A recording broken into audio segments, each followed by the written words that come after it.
ক্ষমতার পাশাপাশি পদকের মোহ পেয়ে বসেছিল গণ অভ্যুত্থানে ক্ষমতাচ্যুত সাবেক প্রধানমন্ত্রী ও আওয়ামী লীগ সভাপতি শেখ হাসিনাকে রোহিঙ্গাদের জন্য সীমান্ত খুলে দেওয়া এবং পার্বত্য শান্তি চুক্তির নেপথ্যে ছিল হাসিনার এই নোবেল মোহ।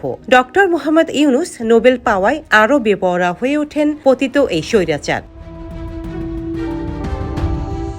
আর এই মোহে প্রচলিত আইন কানুন রীতিনীতি উপেক্ষা করে মিয়ানমার লাগোয়া বাংলাদেশের সীমান্তের দরজা খুলে দিয়েছিলেন তিনি। দেশের মাটিতে আশ্রয় দিয়েছেন রাখাইন রাজ্য থেকে জোরপূর্বক বাস্তুচ্যুত লাখ লাখ রোহিঙ্গা জনগোষ্ঠীকে। কূটনৈতিক সহ রাজনৈতিক বিশ্লেষকরা ওই সময় বারবার এ বিষয়ে সতর্ক করা সত্ত্বেও তা আমলে নেননি শেখ হাসিনা। বরং ওই জনগোষ্ঠীকে আশ্রয় দেওয়ার বিষয়টিকে পুঁজি করে তিনি মানবতার ফেরিওয়ালা সাজেন। মাদার অফ হিউম্যানিটি নামে একটি ভুয়া উপাধিও নিজের নামের আগে বসান। এখানেই শেষ নয়, নির্যাতিত ও নিপীড়িত রোহিঙ্গা জনগোষ্ঠীর ইস্যুটিকে কাজে লাগিয়ে পর্দার অন্তরালে শান্তিতে নোবেল পুরস্কার পাওয়ার জন্য রাষ্ট্রের টাকায় দেশ বিদেশে লবিস্ট নিয়োগ করেন।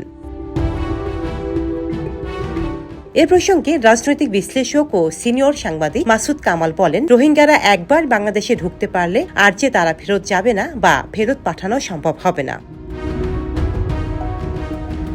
বিশ্লেষকদের কেউ কেউ মনে করেন ইতিমধ্যে রোহিঙ্গা জনগোষ্ঠীকে ঘিরে আন্তর্জাতিক ষড়যন্ত্র ঘুরপাক খাচ্ছে। ভূ রাজনৈতিক স্বার্থে এই অঞ্চলে ইন্দো প্যাসিফিক নিরাপত্তা বলয় তৈরি করতে প্রভাবশালী কয়েকটি রাষ্ট্র বৃহৎ পরিকল্পনা নিয়ে এগোচ্ছে, যেখানে রোহিঙ্গাদেরও ঢাল হিসেবে ব্যবহার করা হতে পারে। এদিকে একাধিক নির্ভরযোগ্য সূত্র জানায়, রোহিঙ্গাদের মধ্যে গোপনে বিশেষ প্রশিক্ষণ দেওয়ার খবর পাওয়া যাচ্ছে।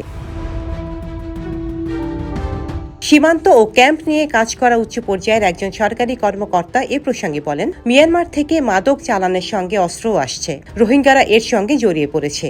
এমনকি পেশাদার এসব খুনি চুক্তিতে খুনের কাজ করে। খুন, জখম, মাদক, মানব পাচার, চাঁদাবাজি, অপহরণ, দোকান বাণিজ্য এবং আধিপত্য বিস্তার রোহিঙ্গা ক্যাম্পে এখন নিত্য নৈমিত্তিক ঘটনা হয়ে দাঁড়িয়েছে। Desk report, Deshkal news.